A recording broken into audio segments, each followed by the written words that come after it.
The first missile hit while Qaida Ravan was teaching her daughter how to fold paper stars.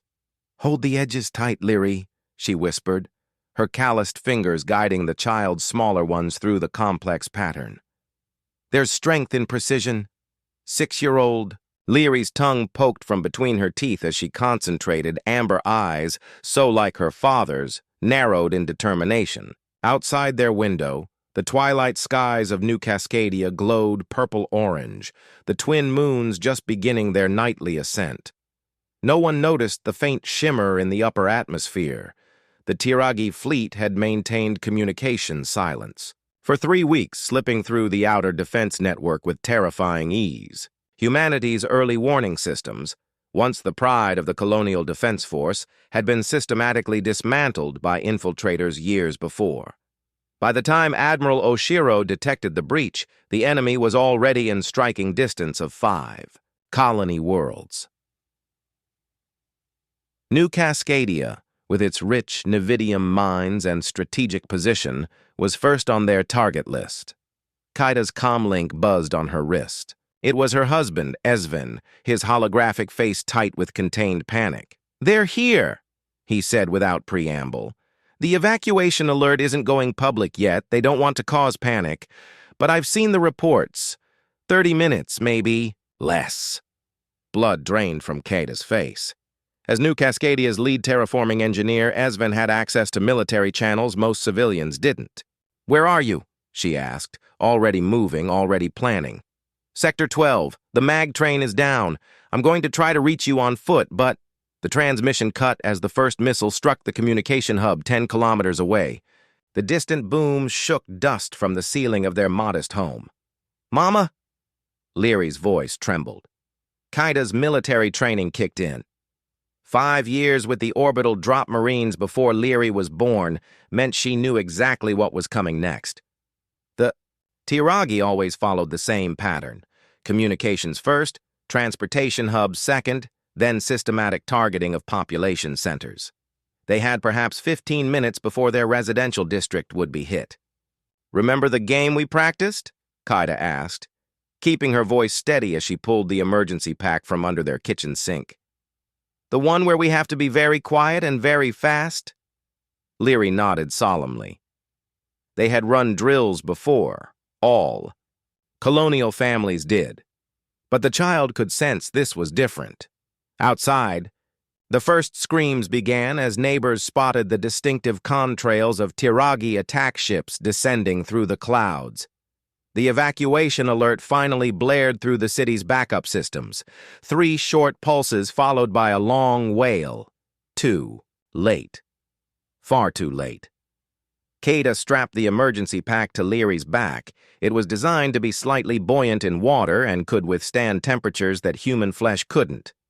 Inside was everything the child might need to survive. Water purification tablets, nutrient blocks, a medical kit, and most importantly, a quantum beacon that would broadcast her location to any human ships in the quadrant. As they stepped outside, the sky had turned crimson with fire. Massive Tiragi cruisers hovered ominously above the city center, their silhouettes like malevolent insects against the burning horizon. Qaida lifted Leary into her arms and ran. The streets of New Cascadia had transformed into corridors of chaos. What was once a peaceful boulevard lined with bioluminescent trees now channeled a flood of panicked humanity. Colonial Defense Force soldiers attempted to direct evacuation efforts, their powered armor gleaming under emergency lights as they guided civilians toward the underground shelters. "Those won't hold," Qaida muttered, veering away from the main. Evacuation routes. She had seen Tiragi bombardments before. Their missiles were designed to penetrate deep before detonation, specifically to render subterranean shelters useless. Her marine training screamed that the only real safety lay in distance. The tunnels, she decided, Leary bouncing against her, hip as she sprinted down side streets. "We need to reach the maintenance tunnels." New Cascadia had been built above an extensive network of service corridors that housed the colony's water recycling systems and power distribution nodes. Most civilians didn't know about the maintenance access points, but Esfin had shown her once, during the early days of colonization.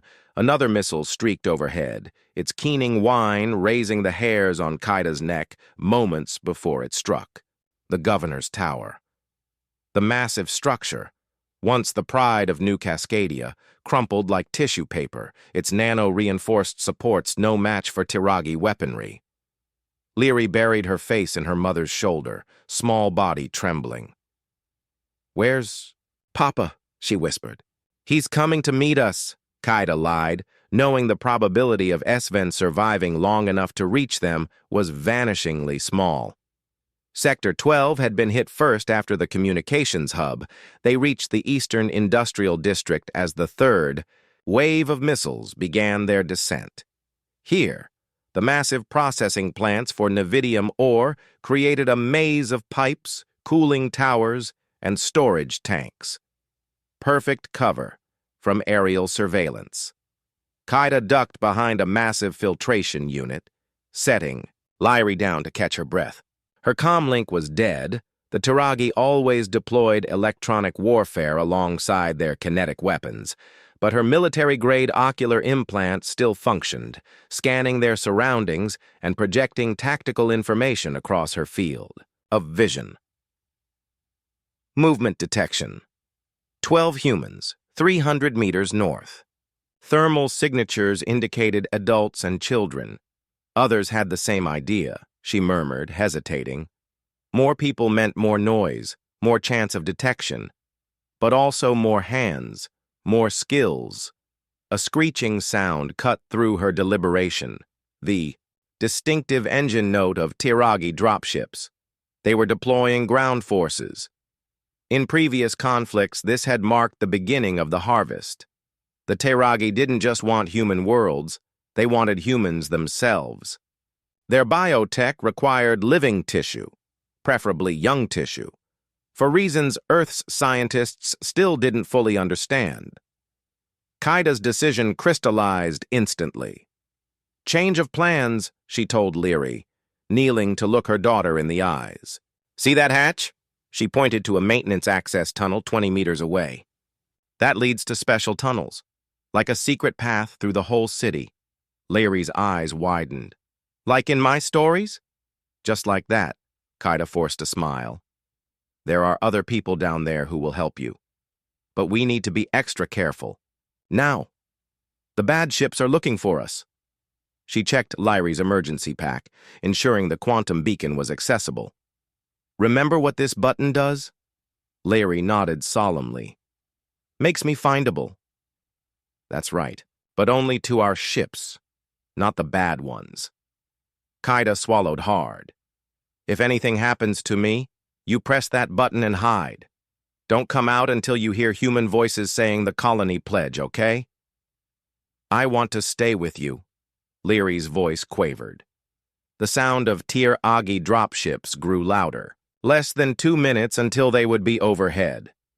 "I know, Starlight, but sometimes being brave means doing scary things alone." The first Tir-Agi ground troops emerged from their dropship less than a kilometer away. Even at this distance, Kaida could make out their distinctive silhouettes through the smoke. 3-meter-tall humanoids with exoskeletons that seemed to shift and flow like liquid metal. Their elongated heads housed clusters of sensory organs that could detect human pheromones from half a kilometer away. Hunters, perfected through millennia of evolution or engineering. Earth's xenobiologists still debated which. "We need to move," Kaida whispered, guiding Leary toward the maintenance hatch. The heavy durasteel cover had been designed to withstand industrial accidents, not desperate humans. Kaida's fingers scraped against its edges, searching for the emergency release that Esven had once shown her. A series of explosions rattled the industrial complex. Closer now.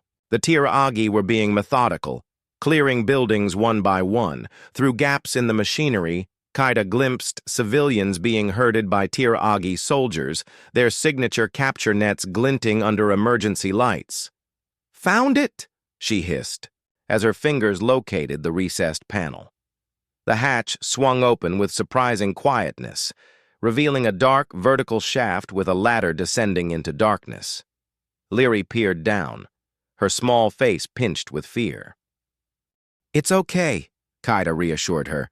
"The tunnels connect to the old mining network. They lead all the way to the mountain outpost. There are supplies there, and a long-range communicator." What she didn't say, the journey through the tunnels would be nearly 15 kilometers, that the mountain outpost might already be compromised, that Leary might be the only one to make it. A Tiragi scream, like metal tearing against metal, echoed through the complex. They had found someone. Kaida helped Leary onto the first rung of the ladder, ensuring her small hands had a secure grip. "Remember how we practiced climbing? Just like that. I'll be right behind you." Leary descended into the darkness, her movements careful and deliberate as Kaida had taught her. 6 years old and already braver than many adults Kaida had served with. When Leary was 5 rungs down, Kaida's ocular implant flashed a proximity alert. Thermal signatures approaching rapidly from 2 directions. The choice crystallized with brutal clarity. If she followed Leary down, the Tiragi would detect them both.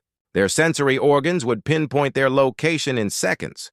But if she sealed the hatch and moved away, created a diversion, Leary might have a chance. "Mama," Leary called up, her voice echoing slightly in the confined space. "It's dark down." "Here. There are light panels on the walls," Kaida said, her voice steady despite the storm raging in her chest. "Touch them and they'll glow, just like the ones in your bedroom." She watched as Leary reached out, touching a panel that illuminated with soft blue bioluminescence. The child's face lit up with wonder, momentarily forgetting her fear. "Leary," Kaida said, pouring every ounce of love into her daughter's name, "I need you to be the bravest you've ever been. Keep climbing down, follow the blue lights. They'll lead you to safety." Understanding dawned in Leary's amber eyes. "You're not coming." Not a question, a simple, devastating observation. "I need to help other children find their way to safety," Kaida said, the lie bitter on her tongue. "I'll find you later." The Tiragi screams grew closer. Less than a minute now. "Promise?" Leary asked, her small face solemn in the blue light. "I promise I'll always be with you," Kaida replied, the only promise she could keep. "Now go. Don't stop until you reach the mountain." She waited until Leary had descended another 10 rungs before slowly, silently closing the hatch and engaging the lock from the outside. A single tear tracked down her cheek as she pressed her palm against the cold metal, imagining she could feel her daughter's heartbeat through it. Then Kaida Ravan, former orbital drop marine and mother, turned to face the approaching Tiragi, hunters drawing the knife from her boot. "Come find me instead," she whispered, moving away from the hatch, deliberately heavy-footed now. "Come find me." Kaida ran. Not toward safety, there was no safety now, but away from the maintenance hatch. Away from Leary. Each footfall deliberately heavy, each exhalation purposefully labored. The Tiragi hunted by sound and scent. She would give them plenty of both. Her ocular implant tracked their movements. 3 hunters, closing in from different directions, attempting to triangulate her position. Standard Tiragi tactics. Good. Let them focus on her. The industrial complex's layout was a maze of processing equipment, storage tanks, and control stations. Kaida darted between massive Nevidium extractors, their hulking forms still humming with residual energy despite the evacuation. 5 years ago, she would have had a plasma rifle and a squad of Marines at her back. Now, she had a civilian-grade knife and a mother's desperate resolve. "That's it," she murmured, as her implant registered the hunters changing course, now all pursuing her. "Follow me, you void-spawned nightmares." She reached the central processing station, a cathedral-like structure where raw Nevidium was refined into the energy-dense crystals that powered everything from colony shields to FTL drives. The building's interior was a vertical labyrinth of catwalks, pressure chambers, and coolant systems, perfect for what she needed. Kaida accessed an emergency terminal, thankful that the backup systems were still operational. As a terraforming engineer's spouse, she had limited access codes, enough to initiate certain emergency protocols, like, for instance, flooding the refinery's lower levels with superheated steam. "Atmospheric containment override," she muttered, fingers flying over the interface. "Emergency purge cycle. Warning. Purge cycle will release coolant steam at 300 degrees. Ensure all personnel have evacuated. Override safety protocols," Kaida commanded. Authorization, Rivon 7 Delta 9. Safety protocols disengaged. Purge cycle initiating in 120 seconds. A new alert flashed across her ocular display. All 3 hunters had entered the building. They were spreading out, moving with the liquid grace that made them such effective predators. Kaida climbed. Higher into the refinery's upper levels, past massive pressure valves and crystallization chambers. Her muscles burned with the effort. Days of stress and minimal sleep catching up to her. But each meter of height gained was another meter the scalding steam would have to climb. 90 seconds. She reached a maintenance platform near the roof, 6 stories above the refinery floor. Through the grated metal beneath her feet, she could see the Tiragi hunters moving with predatory confidence. They knew she was trapped. What they didn't know was that she had no intention of surviving. 60 seconds. "Come on," she whispered, unsheathing her knife. The blade seemed pathetically small against creatures whose exoskeletons could deflect most conventional weapons. But she didn't need to kill them. Just keep them here. A flash of movement. One hunter had spotted her, its cluster of sensory organs pulsing with bioluminescent excitement. It made that distinctive metal-tearing cry, a signal to its companions. The hunt was reaching its conclusion. The Tiragi began to climb, its limbs, adhering to surfaces that would have been impossible for humans to scale. The other 2 hunters converged below, cutting off any potential escape routes. 30 seconds. Kaida thought of Esven, his laugh, the way his eyes crinkled when he smiled. At Lyri, gone now, almost certainly. She thought of Lyri, hopefully moving deeper into the tunnel network, away from this nightmare. For Earth and all her children. Kaida whispered the marine battle prayer, knife held before her in a fighting stance. The first hunter reached her. Platform, its exoskeleton shifting from stealth black to a pulsing crimson, a sign of aggression or excitement. Up close, the alienness of it was breathtaking. No eyes, just clusters of sensory pits. No mouth, just a complex array of feeding. Appendages that quivered with anticipation. 10 seconds. "You want humans?" Kaida snarled, backing toward the edge of the platform. "Come get this one!" The hunter lunged, inhumanly fast, impossibly graceful. 3 seconds. Kaida dodged, her marine combat training allowing her to slip past its initial attack. Her knife found a seam in its exoskeleton sinking deep, a lucky strike. The creature emitted a high-pitched keening, 0. The purge cycle engaged with apocalyptic fury. Superheated steam erupted from every vent and pipe in the refinery's lower levels, a scalding tsunami that rose with unnatural speed. The Tiragi below screeched as the steam enveloped them, their exoskeletons providing inadequate protection against the extreme temperature. The wounded hunter before Kaida recoiled, momentarily distracted by its companion's distress. She seized the opportunity, launching herself at it with every remaining ounce of strength. They tumbled together off the platform, locked in a deadly embrace as they plummeted toward the rising wall of steam. Kaida's last thought was of Lyri's amber eyes, so like her father's, of paper stars folded with small, determined fingers. "There's strength in precision," she whispered as the steam engulfed them both. Lyri Ravan counted her steps in the blue-lit darkness. 173 steps since the ladder. 89 steps since the big pipe started. 52 steps since the water sound began. Counting helped keep the fear at bay. Mama had taught her that. When something seems too big and scary, break it into small pieces. Count them. Master them one by one. The maintenance tunnels beneath New Cascadia formed a labyrinthine network that even most adults couldn't navigate. But Lyrie had her father's memory for patterns and her mother's determination. She followed the blue light. Panels as Mama had instructed, small fingers tracing the maintenance symbols stenciled at each junction. 3 bars means water, she recited softly to herself. Square with a dot means power. Mountain shape means toward the outside. Papa had made it into a game during his infrequent days off. Now the knowledge might save her life. Lyrie's pace slowed as the tunnel curved upward. Her legs ached, and the ETA emergency pack felt heavier with each step.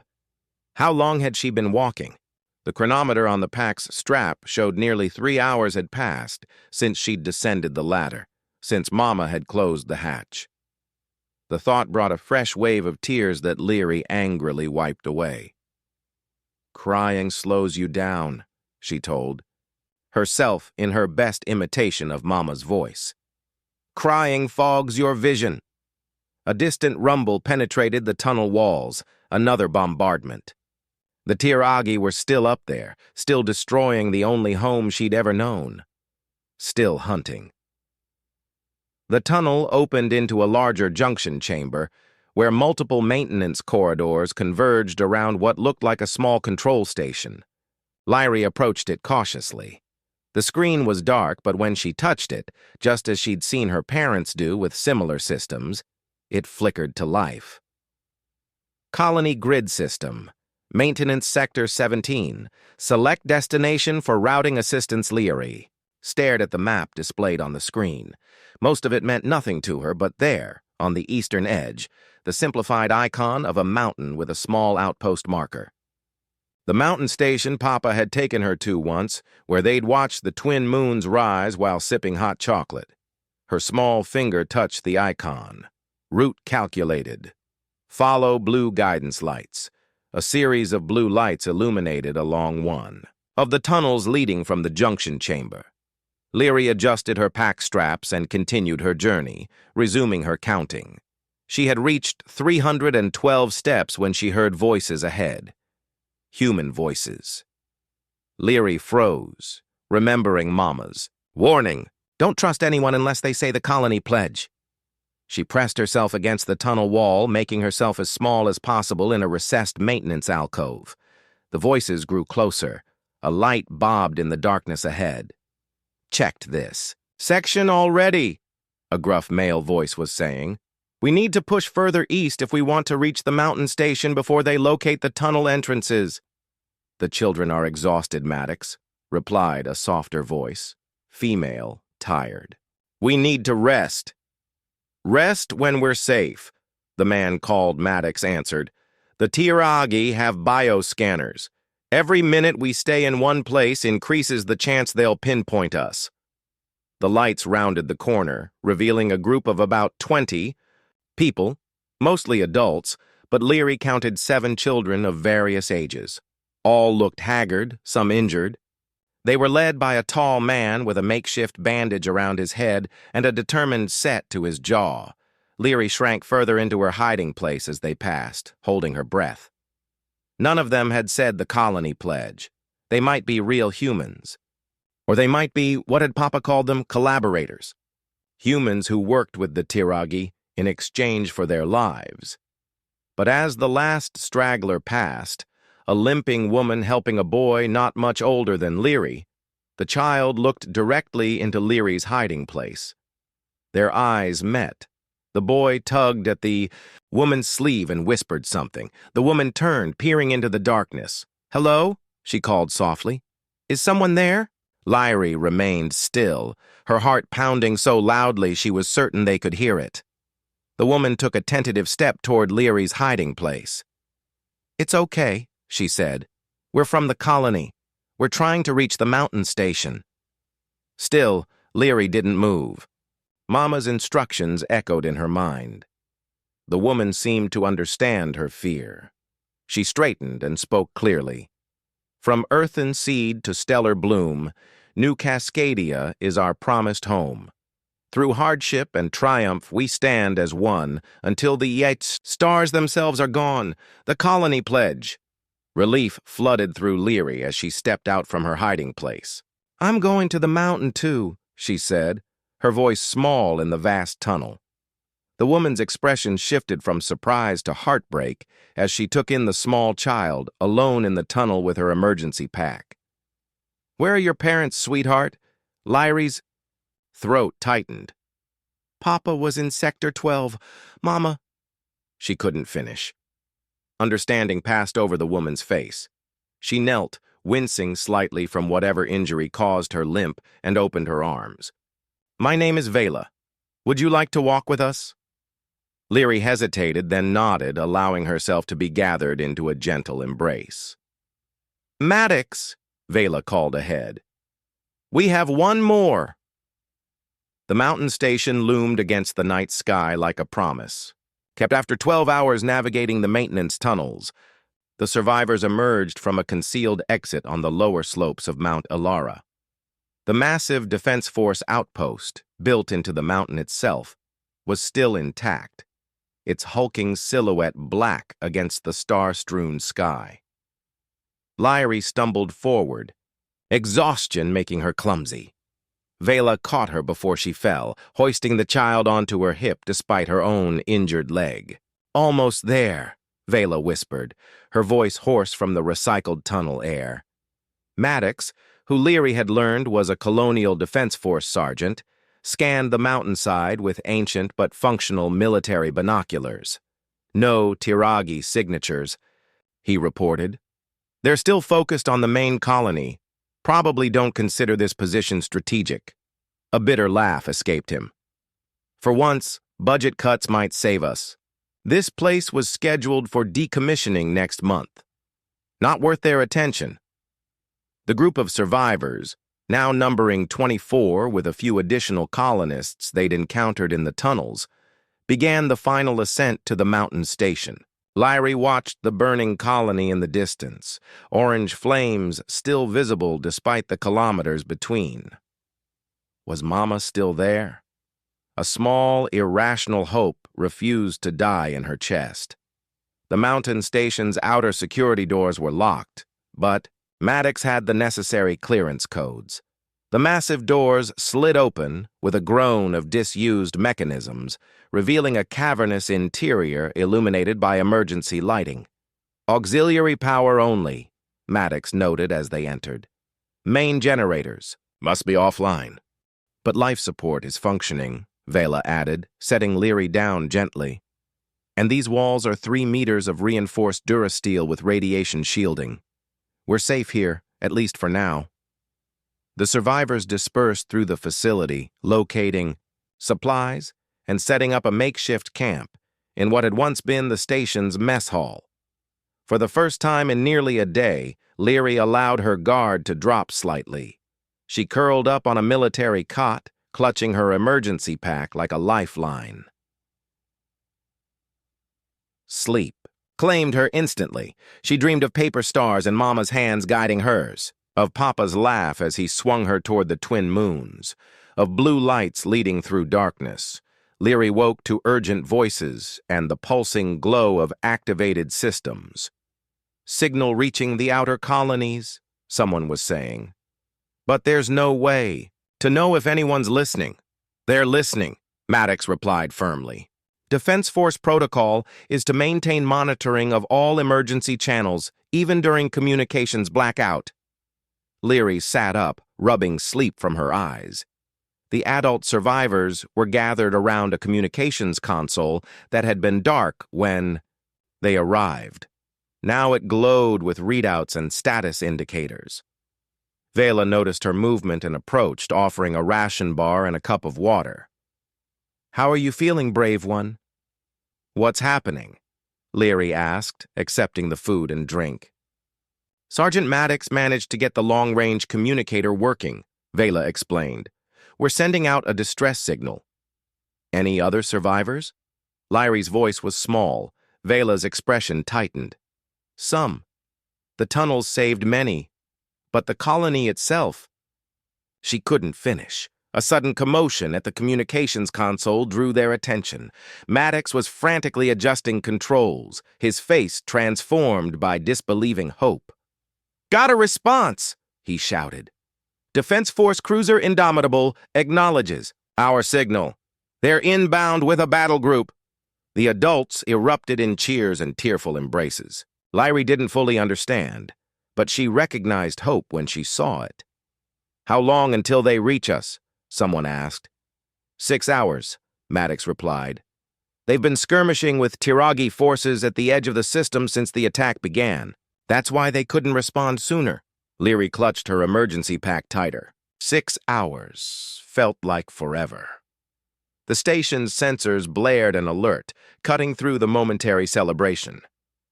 "Movement on the lower slopes," Maddox reported, his momentary elation fading. "Multiple signatures. Tiragi ground forces." "They found us," Vela whispered. "But how?" Maddox's expression hardened. "Doesn't matter. What matters is holding out until the Indomitable arrives." He turned to address all the survivors. "This station was built to withstand orbital bombardment. Those doors won't breach easily. We have 6 hours to defend. Anyone with military or security training, come with me. Everyone else, move deeper into the facility." As the group reorganized, Lyrie felt a strange vibration from her emergency pack. She opened it, puzzled, and found the quantum beacon Mama had shown her pulsing with soft light. "Vela," she called, holding up the device. "Something's happening." The woman hurried over, eyes widening as she recognized the technology. "A quantum beacon? Where did you get this?" "Mama put it in my pack. She said it would make me findable." Understanding dawned on Vela's face. "Of course. These are linked to Defense Force systems. The Indomitable must have picked up its signature." She laughed, a sound of genuine joy. "Your mother's beacon is what led them to us, Lyrie. It's broadcasting our precise coordinates." The realization settled over Lyrie like a warm blanket. Mama was still helping her even now. The station shuddered as the first Tiragi weapons struck, its outer defenses. Maddox bellowed orders, organizing their meager defensive capabilities. Former soldiers, security officers, and even civilians with hunting experience took up positions at key junctions. "We just need to hold them off," Vela said as she guided Lyrie and the other children to the most secure inner chamber, a communications hub with multiple redundant doors. 6 hours. We can do this. As the sounds of fighting grew closer, Lyrie clutched the pulsing beacon to her chest and whispered the words Mama had taught her. "There's strength in precision." Outside, the battle for the mountain station, and perhaps for humanity's foothold in this sector, raged on. But inside Lyrie's heart bloomed the certainty that her mother's sacrifice would not be in vain. The stars Qaida Ravan had taught her daughter to fold from paper would continue to shine. 10 years later, Commodore Maddox stood on the observation deck of the EFDS Ravan, watching as the newly constructed defense array came online around New Cascadia II. The massive orbital platforms, each housing enough firepower to vaporize a small moon, formed a protective web around the reborn colony. "System check complete," announced a crisp voice beside him. "All platforms reporting optimal status." Maddox turned to face Lyrie Ravan, now 16 and already one of the Defense Force's most promising cadets. Her amber eyes, so like her father's, reflected the light of the orbital platform she had helped design. "Your parents would be proud," he said simply. Lyrie nodded, her expression solemn but without the crushing grief of earlier years. "The Tiragi won't find us unprepared again." After the Battle of New Cascadia, now taught in military academies throughout Earth-controlled space, humanity had changed. The Tiragi had expected an easy harvest. Instead, they had awakened a sleeping giant. The Defense Force cruiser Indomitable had arrived just in time to save the mountain station survivors, then led a counteroffensive that drove the alien forces from the system. In the decades since, human expansion had accelerated, driven by a new determination. Colonial outposts were now fortresses. Children like Leary, orphaned by the attack, grew up with both grief and purpose. And at the center of it all, the story of one mother's sacrifice had become legend. "The memorial ceremony begins in an hour," Maddox reminded her gently. Today marked the official commissioning of the Qaeda Revan Memorial Academy, built on the exact spot where the old refineries had stood. The academy would train the next generation of engineers, scientists, and soldiers who would ensure humanity's future among the stars. "I'll be there," Leary promised. "I just wanted to see the arrays activate first, needed to know they worked." Maddox understood. In the aftermath of the attack, when the full story of Qaeda Revan's sacrifice had emerged from surveillance recordings recovered from the industrial complex, Leary had made a vow. No other child would lose their parents to an unprepared colony. She had kept that promise with remarkable dedication, channeling her grief into brilliant innovations in defense technology. The new early warning system, partly based on her mother's quantum beacon, could detect Tiragi ships weeks before they reached human-controlled space. "Your mother saved more than just you that day," Maddox said, watching as the defense platforms synchronized their targeting systems in a choreographed dance of technological precision. The data recovered from her ocular implant, her recording of the Tiragi tactics and vulnerabilities, changed the course of the war. Leary's hand went to the small, star-shaped pendant she always wore, folded from the same paper she and her mother had been working with on that final day, preserved in clear resin, her one tangible connection to the woman who had given everything for her. "There's strength in precision," she murmured, the childhood lesson now a personal mantra. Far below, on the surface of New Cascadia II, thousands of colonists went about their daily lives, most unaware of the watchful protectors above. Children played in parks named after the fallen. Schools taught the history of humanity's darkest hour and brightest response. And in orbit, the daughter of Qaeda Revan stood vigilant, her mother's sacrifice transformed into humanity's shield. The Tiragi had sought to harvest humans like resources. Instead, they had discovered that humanity, when threatened, was capable of unprecedented unity and determination. What had begun with one parent's desperate courage had evolved into a species-wide resolve. As Leary turned from the viewport to prepare for the memorial ceremony, her eyes caught the distant glimmer of an approaching transport ship, the weekly arrival from Earth, bringing new colonists, new dreams, new beginnings.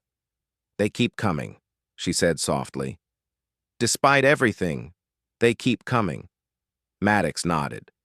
"That's the thing about humans. We don't just survive, we flourish."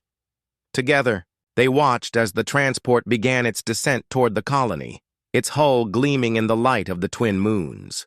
Behind it, the stars stretched into infinity, each one a potential home, a possible future, and around them all, humanity stood watch, awakened to its full potential. Humanity had always been resourceful, adaptable, tenacious.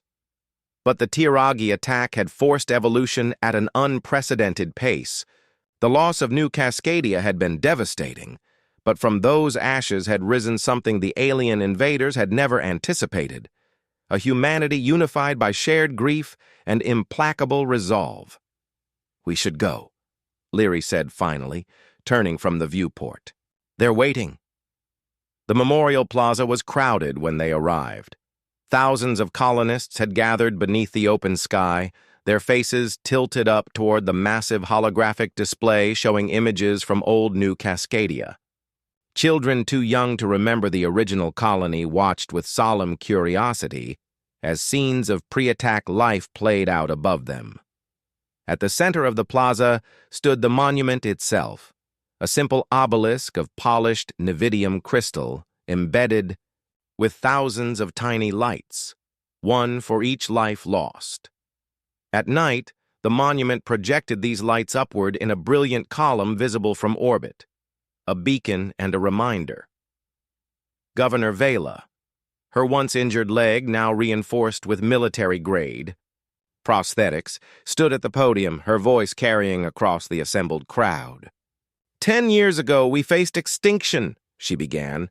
The Tiragi came without warning, without mercy, seeking to harvest us like crops. They believed us weak, disorganized, easy prey. Her gaze swept across the crowd, lingering briefly on Leary. What they found instead were humans like Qaida Ravan, a mother, an engineer's wife, a former Marine who remembered her oath to protect humanity even when all seemed lost. One woman who chose to stand against the darkness so that others might live. Leary felt Maddox's hand settle on her shoulder, a grounding presence as the familiar story of her mother's final hours was recounted. No longer raw agony, the tale had transformed over the years into something else, a foundation upon which she had built her life's purpose. The academy we dedicate today will ensure that Qaida's sacrifice continues to protect us all, Vela continued. Here, we will train the brightest minds to develop the technologies and strategies that will safeguard humanity's future among the stars. As the ceremony progressed, Leary's thoughts drifted to the recovered surveillance footage she had watched. Countless times, Qaida Revan facing 3 Tiragi hunters with nothing but a knife and unbreakable will, creating a diversion that not only saved her daughter but provided critical intelligence about an enemy that had previously been shrouded in mystery. One act of desperate courage, multiplied across colonies and years, had kindled a fire that now burned across human space. When it was her turn to speak, Leary approached the podium with quiet confidence. At 16, she was already a symbol to many. The child saved, the promise kept, the future secured. The weight of that responsibility had shaped her, honed her, much as grief had. My mother taught me to fold paper stars, she began, her voice steady. She said there was strength in precision, in doing small things perfectly, in understanding that great achievements come from countless tiny, precise actions performed with care and purpose. Her gaze swept across the assembled colonists. The Tiragi thought they understood humanity. They saw our individual frailty and mistook it for collective weakness. They failed to recognize that humans are not defined by our vulnerabilities, but by what we do despite them, by what we become when threatened, by what we create from devastation. She gestured to the orbital defense platforms visible in the daytime sky, gleaming specks of human ingenuity and determination. Today, we remember what we lost, but we also celebrate what we've built. My mother folded stars from paper. Together, we now fold starlight itself into shields that will protect generations to come. As Leary concluded her speech, a formation of Defense Force vessels executed a precise flyover, their engines leaving contrails that briefly formed the constellation. Phoenix in the clear blue sky. Perfect precision, perfect symbolism. Later, as the crowds dispersed and the formal ceremonies concluded, Leary found herself alone at the base of the crystal monument. She placed her hand against its cool surface, feeling the subtle vibration of the quantum memorial. Within, a technology that preserved not just names and dates, but echoes of personalities, fragments of recorded memories. "I kept my promise, Mama," she whispered. "I made it to the mountains, and now I'm helping others find their way too." The quantum field rippled in response, an algorithmic approximation of Qaida Ravan's essence interacting with her daughters. Familiar biorhythms, not consciousness, nothing so advanced, but something more than mere programming, a ghost in the crystal, preserved through the same quantum technology that had guided rescuers to a frightened child hiding in maintenance tunnels a decade ago.